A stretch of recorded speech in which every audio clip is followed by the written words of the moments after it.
It's time to talk Gonzaga basketball. Get ready. It's the Spokesman-Review Zags Insiders Podcast. Here we go. Here's Jim Meehan and Richard Fox.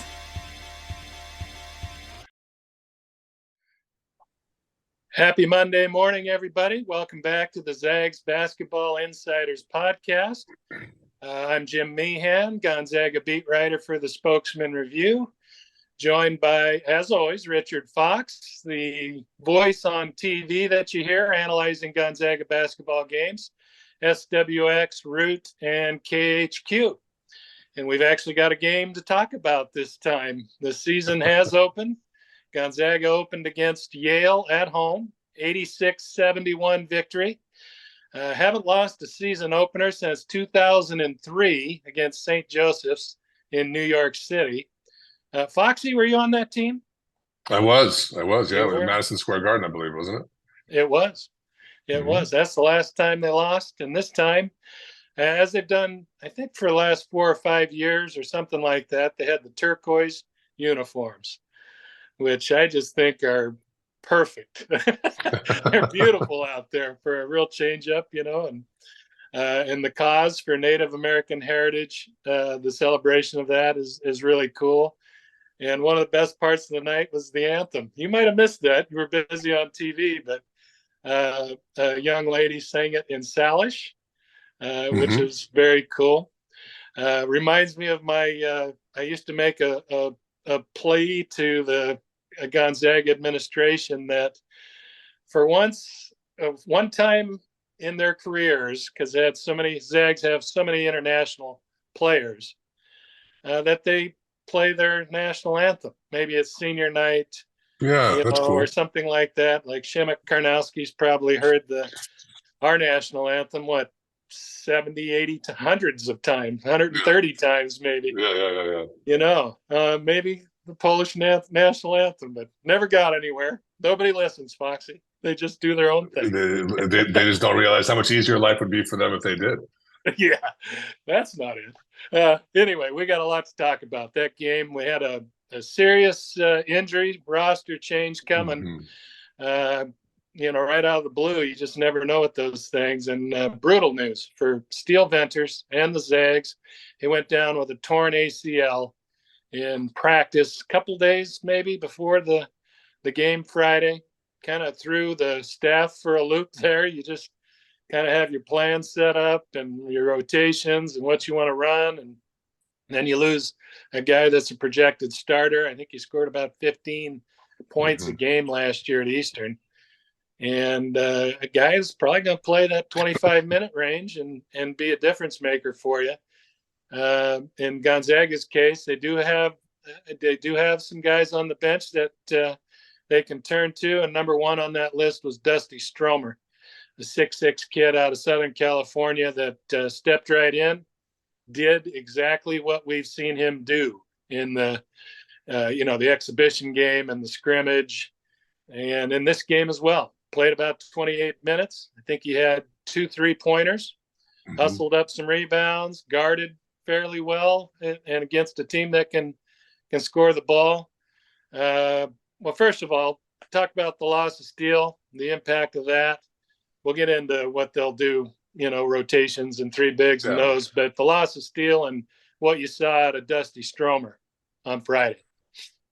Yeah, I mean, look, they had a nice 8-man rotation dialed in with Venters in that rotation, and now it certainly weights it more towards their front line, and we can talk about how we saw that for some pretty good stretches there against Yale. I think partly with out of necessity with Dusty getting a couple early fouls, but also because I think it's going to be effective for them. But with Venters, what you have is you have a high level shooter, career 40%. Last year shot about 37, but as you know, he took a lot of tough shots for Eastern on that team. He was poised to get a lot of clean looks this year, probably at a volume level he wasn't accustomed to, given just the quality of bigs and the depth that they have up front. So it's a big loss, and I think you said it there with 25 minutes a game. I mean, you've got a piece that, I think we talked about it last week. I think Steele was going to have maybe the largest adjustment to make for any of the transfers.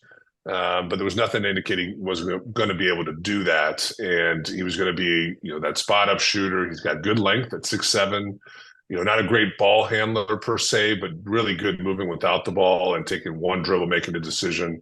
And then defensively, not a stopper at all, but, with that length and, understanding the team concept, was likely a guy who could, bring value on that end. So, it's kind of interesting to say for a guy who's never played for Gonzaga yet, at least not in a real game, but a huge loss. And certainly opens it up for Dusty to step in. And I think we saw, there's a lot of, everyone's trying to figure out what he is right now. And I'm not sure anybody can really make a good assessment.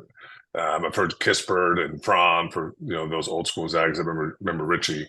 I think he's more creative with the ball than either one of those guys. So I'm not sure that's the best comp. But I think right now for what this team needs and probably for where he is as a player, I think a great comp is Ayayi.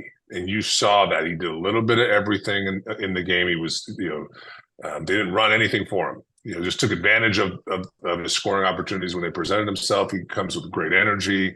I think he's further along than most guards are defensively, particularly on the ball. I think he really competes for a young guy. So in that starting unit, I don't know if there's really going to be much of a drop-off. I think, Ventures was going to be the third or fourth option. And, now Dusty moves down one peg, maybe fourth or fifth. And I still think they're going to get their points. I think the domino effect for the rest of that rotation is what's going to be interesting to see. How do they figure that bit of it out? Because, they have effectively played 7 guys against Yale.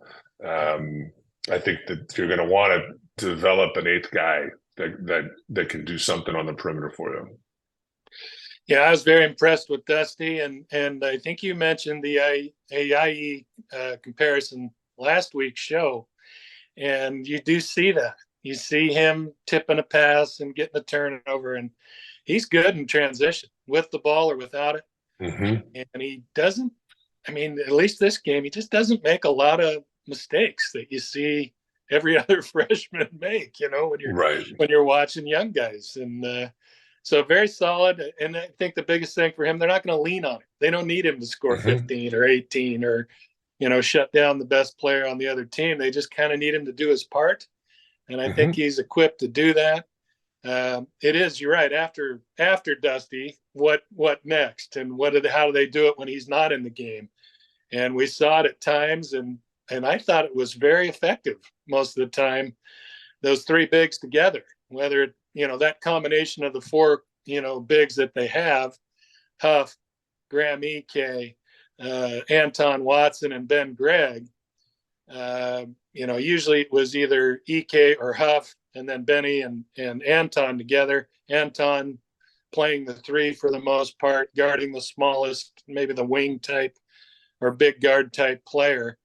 And they stretched the lead with those guys on the floor on one segment. They ran the floor, which surprised me. That's 3 big guys going up and down, and we're still able to get it and go. And offense looked okay. No, not clunky at all. What'd you make of the 3 big lineup that Gonzaga threw in there at times? Yeah, I didn't leave the game thinking that that's locked in as something we're going to see all the time. But what I did leave the game thinking was that they can do that. I think they'll be selective when they do it. Anton's so gifted defensively that you can put him on a small, and it's not even that he overwhelms guys with some athleticism or quickness. He's just so smart on that end. He's really good at guarding angles, keeping guys in front, just making guys take tough shots. And he almost knows what teams are running, and so he can anticipate a little bit. I loved what it did for them on the glass, plus 14 in the game, 14 offensive rebounds. Completely dominated Yale. That Yale had some size with Wolf. Townsend is not very tall, but felt like he could play on the offensive line in the NFL right now. That was his base, who's so strong, and he carved out good space, and they had a couple other long kids come off the bench. I really liked what that meant for the rebounding. Defensively, they can go man-to-man, or I think they can even go zone with a really big back line. Typically when you're playing zone, you worry about giving up the offensive rebound, but when you're putting three guys on the floor that can all, with that kind of size, I think you might actually be all right rebounding in that zone. And then offensively, because of what Huff and Greg can do as far as stretching the floor, they're almost the de facto perimeter player on the offensive end. And then you go down defensively and they've got their assignment. So you still are able to maintain some of that stretch, that spacing on the floor, particularly if you put Huff or Greg at the top of the key. So I think it's workable for them. I want to see some more of it and see, how does that work against some higher level teams. I mean, certainly Yale's a good team and picked to win their conference and likely going to be in the tournament. But, we're going to see here pretty quickly after Tuesday, really high level teams. How does that look and function against that caliber of team? And, if it gets positive reviews after Maui, we might be seeing that on a nightly basis, given the fact that 4 of their top 7, quite frankly, are on the front line. Yeah. And I think it's going to be situational. You're going to look across and see who's on the court for the other team and go, we can do this and we can hurt them. And there can be times you're going to look across and say, no way we're doing this. They've got guys that'll beat us. So let's move on to the offense. I was very impressed offensively with what the Zags did. Shot right around 50%, 5 in doubles. Braden Huff was, a point a minute pace. Drew Timmy-like there for a stretch and dropped 2 threes from the top of the key that barely hit the rim. They all kind of had their times, their stretches. Anton went, kind of boom, boom, boom early in the second half, and I think he got 11 or 12. Nolan, tip of the cap to Richard Fox for picking him as a possible leading scorer. I would have never thought that. And then I watched him play and go, yeah, Foxy's right again. He had the IEIE comparison. He has the Nolan pick out of the blue, and lo and behold, it looks like he's going to be a very important scorer for him. Nembhard was kind of Nembhard after the first. I think he missed his first 5 and then settled in and was very effective. And and Graham Ek had his moments. He did have a couple of fouls early in the second half. Actually, probably worked out for the better. It got him off the floor, so keeps his minutes down as he's coming back from the foot injury. And then Braden Huff got some additional time. So I think this might be a team that's, there's a different leading scorer, most nights. I don't think it's going to be, Graham, Anton. And then somebody. Right. I think you'll see Nembhard up there. You'll see Nolan. I think Huff, if he gets enough minutes, could do it. And obviously Graham, Stromer might pop up with a game here of 17 or 18, depending on, if he's hitting the outside 3. Do you see that kind of balance, or do you see? I see more of the, 4 guys between 11 and 15, 16 maybe. Do you see it that way, or do you think, Graham and Nolan and Nembhard will stretch it out? I'm with you. I think you might have 5 guys that average double digits. And to your point, I'm not sure you're going to have anybody kind of break away from the pack. You always try to think about teams in the past, and one that comes to mind is that era with Hargo and Bolden and like Austin Day and Dow. I mean, so on and so forth. Where those teams, I think that era. In my mind, I always think of Pargo as kind of being the defining character of that run. But Bolden could score. That team just had a great balance. This team, I think, is going to be in that mold. I don't disagree with you. I would think, the 4 starters, other than Stromer, probably are locks to average double digits. And I think Huff is talented enough. And maybe Dusty gets there by the end of the year. He's closer to 10 or 11 points. So I like the balance. I like the versatility of how they can score. It's not all on perimeter or front line. They've got guys on all over the floor that can score. So I thought it was. I was very impressed with how the game unfolded. Certainly, Yale came out plus 10, first media timeout. It felt closer than this, but by the end of the game, Gonzaga was plus 25. At halftime, they were plus 15 after that quick spurt from Yale. After that media timeout, they came out with a whole different level of energy. Gonzaga did, and look, the offense, Jim, as you know, it's just always going to be there. Just the way Mark plays, the level of players that they have now. The difference is how are they going to guard and how are they going to rebound? And I know I sound like, the old man, get off my lawn. The game has transitioned away from this, and now it's about the 3-point shot and so on and so forth. But look, at the end of the day, if you can't guard, you can't rebound, you're going to lose. And that was the thing that I took away from the Yale game was they can really rebound, particularly when they go big, and they can guard. They don't have a shot blocker per se. Huff's probably their best one, but all of the guys they put on the floor up front, in particular, they'll play with their body. They're physical, and that just makes it hard over 40 minutes to score consistently. So,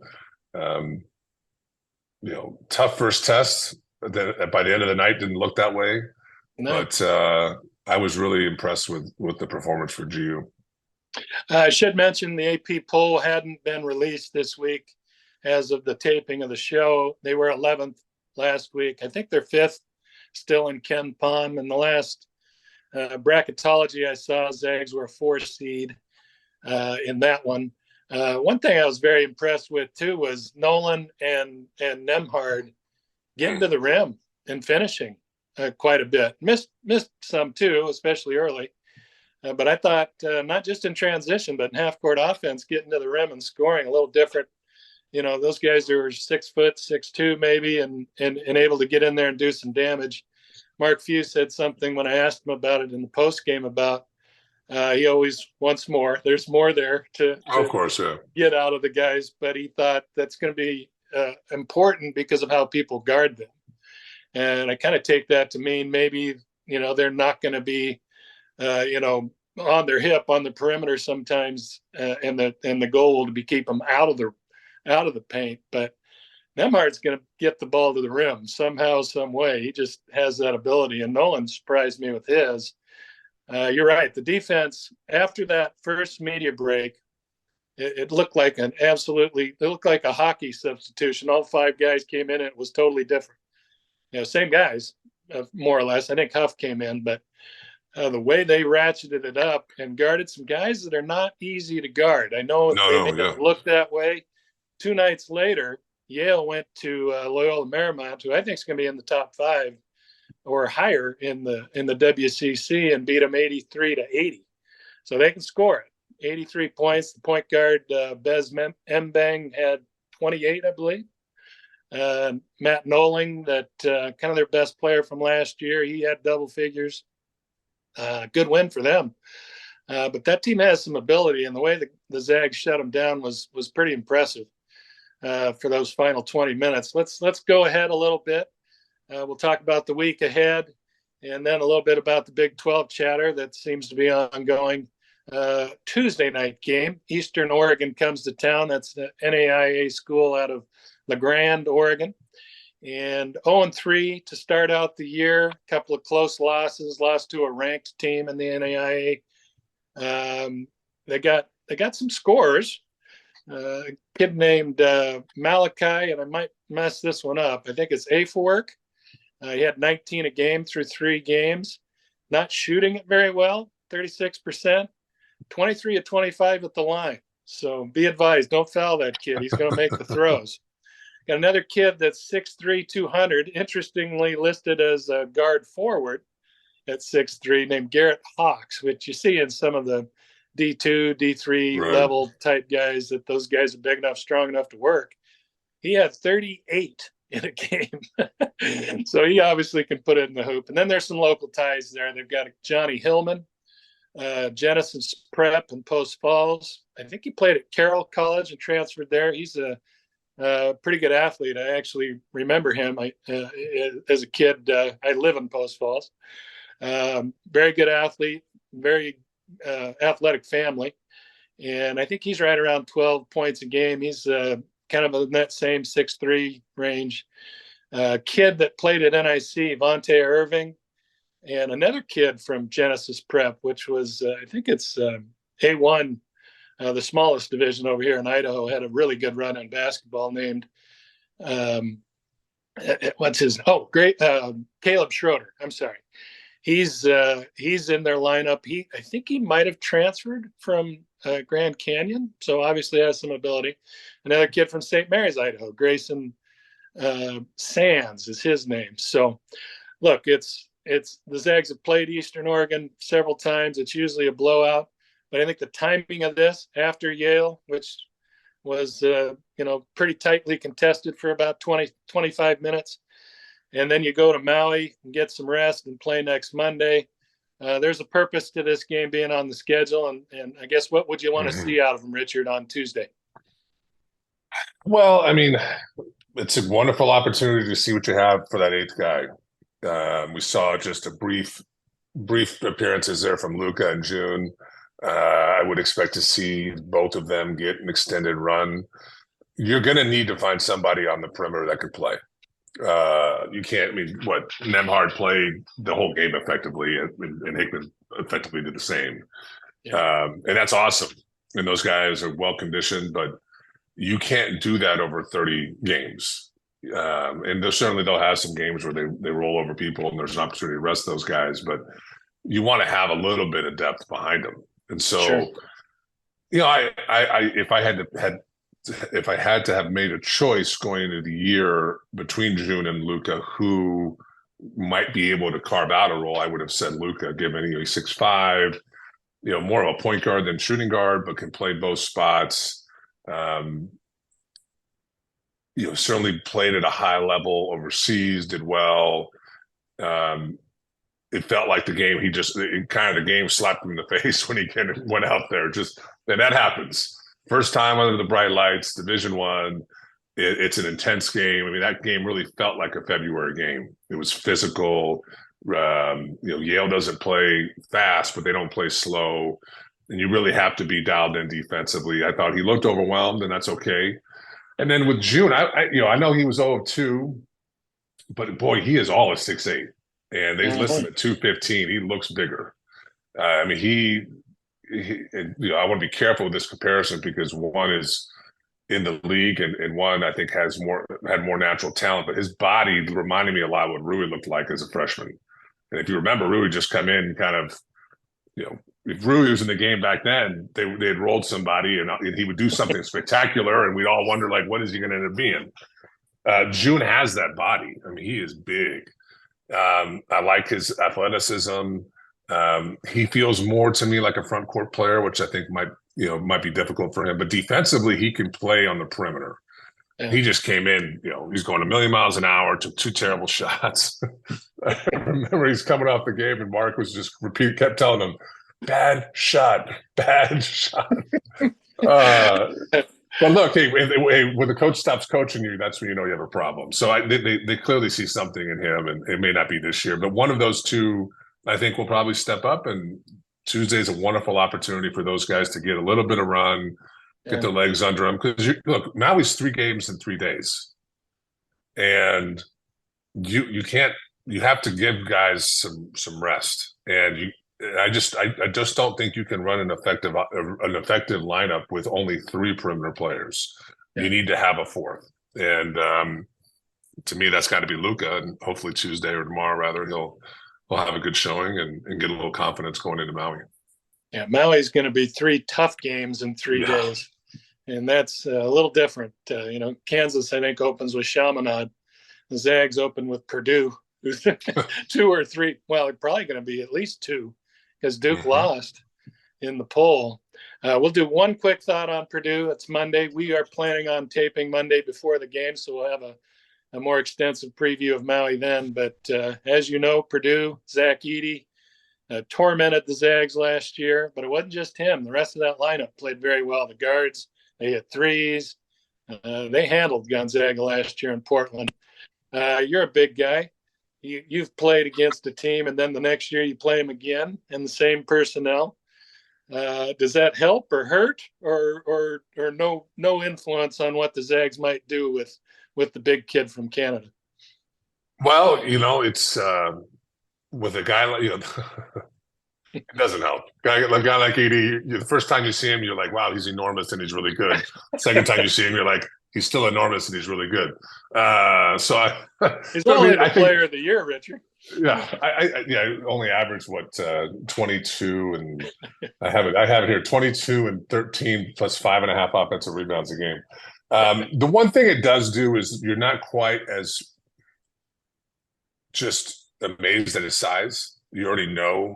It's one thing for me to tell you, hey, we're playing a guy who's 7'4" tomorrow. I'm like, whoa, that's going to be a big guy. And then you actually stand next to the guy, and he's 300 pounds. It's not like he's 240. I mean, the guy is enormous. So the second time around, I think you're not quite as in awe of that size. Look, they returned 4 or 5 starters, I believe. Yeah, pretty much everybody. Yeah, and they've got Lance Jones is a transfer from Southern Illinois who averaged about 14 last year for them, so they've got some scoring pop off the bench. They're really well coached. That team's they're won their first 2 games by 41 on average. I mean, they obviously haven't played anybody good, but that I would imagine, much like Virginia the year after they lost and ended up winning the national championship, this team's going to have an edge to them. You've had to live with that loss in the first round all summer, and that's still, if not the first thing, one of the 2 or 3 first things people talk about when it comes to Purdue right now. They're going to be really motivated. That's the first time they'll be back on a big stage, and I would imagine they're going to really want to make a good impression. So you're not going to effectively stop Edey. If he gets in foul trouble for some reason, that would help, but he's going to score and he's going to give you problems. What I'm going to be really interested to see is how do they want to defend Purdue collectively? EK's got the strength to probably hold up Edey better than most, but obviously at 6'10", just is giving up a ton of length and a ton of size. It's just really about, can you force Edey to shoot over a body consistently? Don't give him the cheap points. He makes his free throws. Don't foul him. Make him, earn tough 2s. And then do you just sacrifice that and say, look, if he gets 40 on us, he gets 40 on us, but we're going to stay tethered to everybody else on their team because they do have some shooting. And if you double him, he's a good enough passer to get out of it.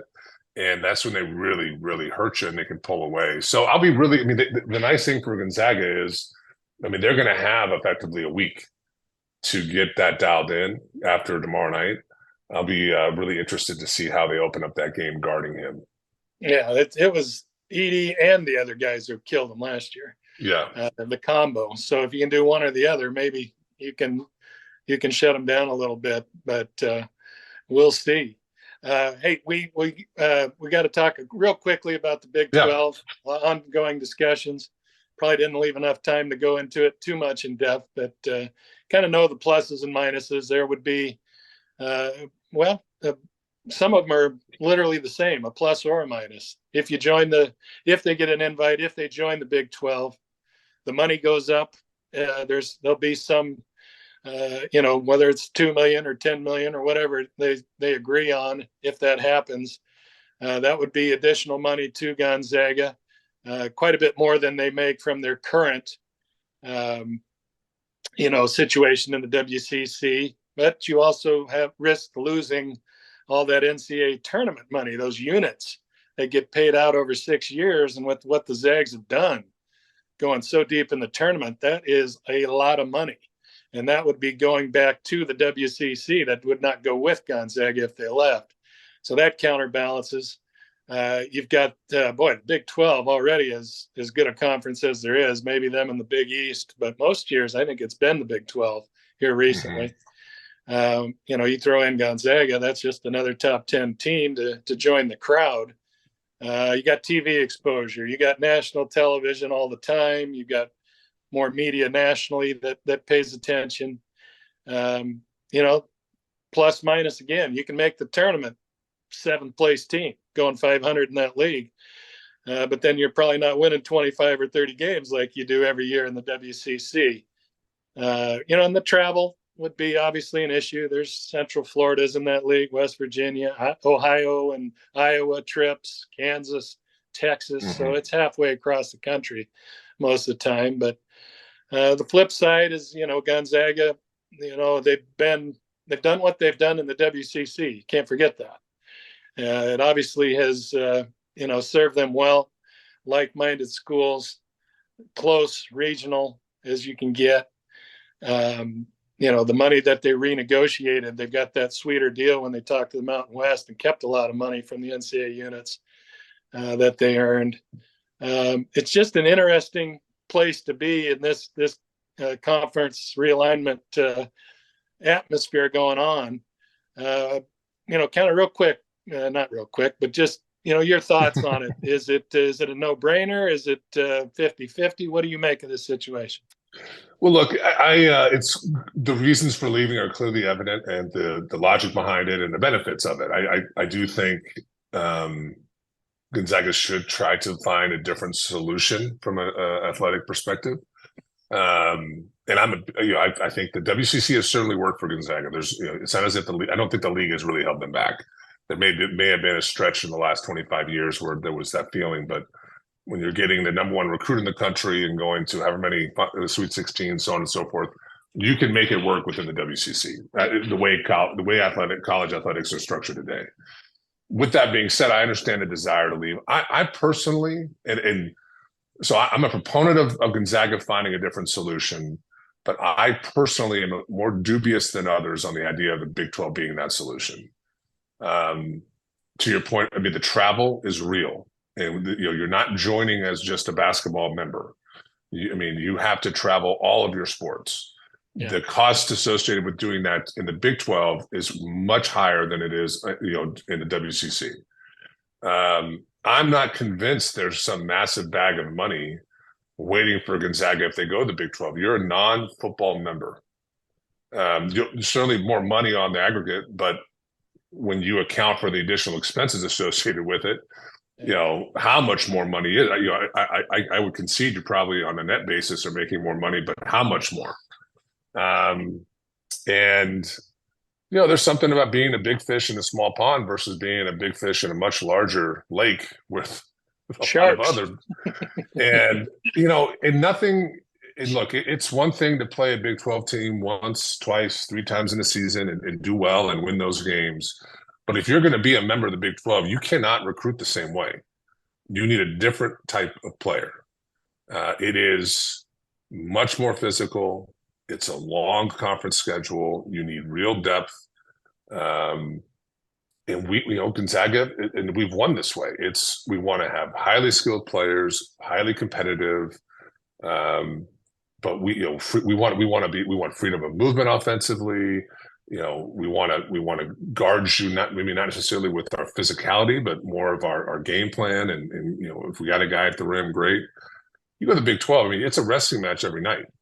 If you're a Gonzaga fan and you're a proponent of going to the Big 12, spend time this year really watching, and don't just watch Kansas play, Texas. Watch the random game Kansas State against Oklahoma State. It is still just a fist fight. Yeah. And I just don't know if that's really what our program hasn't had, that identity. And that's not a bad thing. It's not a criticism of our program. I think the way we've done it is way more enjoyable to watch, easier to recruit to, all those things. Yeah. Does it make sense for Gonzaga to leave? Yes. Does it make sense to maybe try to see what happens with the Pac-12 from a travel perspective, and probably the style of play of that league will be closer to what we're accustomed to? I would say yes, but the challenge, Jim, and this, is how much more time is the music going to play before all the chairs are taken up? And that's, I think, what Gonzaga is fighting against, and that's the motivation. Is when the music stops, we have to be at the table. And then we'll figure it out. And I think that's probably the number one driver. And I can't argue with that mindset and that approach. So if the Big 12 opens up, you got to go. But I'll be fascinated. Last thing I'll say, but I know we got to wrap. But last thing I would say is that I'm going to give my colleague Greg Heister a lot of credit for this idea. I thought it was really astute. What happens when football finally does what we all know they're going to do, and just leave the NCAA? And say we are now the National Collegiate Football Association, and Alabama doesn't play in the SEC anymore. They play in that league. Texas plays in that league. And all of a sudden, UCLA football is not part of the Big Ten. And now you've got UCLA's crew team traveling over to God knows where in the Midwest to, are some of these programs going to come back for geographic reasons? Yeah. Regionalize again, because it's just too expensive. And it's, and I would argue, I think it's going to end up being uninteresting. UCLA doesn't have a natural connection to Rutgers. Yeah. No one's going to get excited about that, right? So, what happens in 5 years? Because that's where this is going. I don't know anybody who follows this who thinks that once the music stops, college athletics is done. Because there'll be a much bigger bag of money for college football in 5 years when they're effectively professionalized, and the music might start back up. And I think on balance, I think it's a negative. I think it's too bad, but I understand Gonzaga's position. They have to find a seat before this round of the music stops. Well, those are excellent points, both for and against, and that's, I'm sure, what Gonzaga is thinking about right now. As far as we know, they don't have an invitation, but those talks have gone on for a long time. It feels like something might be in the works, but anyway, we'll see. A seat at the table or stay where they're at. That's what it's going to come down to, perhaps, for Gonzaga, the Big 12, and the WCC. We got a little long-winded. It happens. We've done it before. We'll do it again. We keep saying 30 minutes. Maybe we just be real honest with ourselves and say 40. All right. Well, anyway, I think it was a good discussion as always. That's going to be a wrap. We will join you next Monday. I'll be in Honolulu, and Foxy will be probably at that very desk right there. I would think so. So we'll preview the Maui Invitational. Tell everybody all your Zag fans and friends, about the pod. It will be posted here probably later Monday. Our thanks to Christy Burns, as always, for that and all the technological things she does for us. That's going to do it. Catch us next Monday. Thanks for joining us.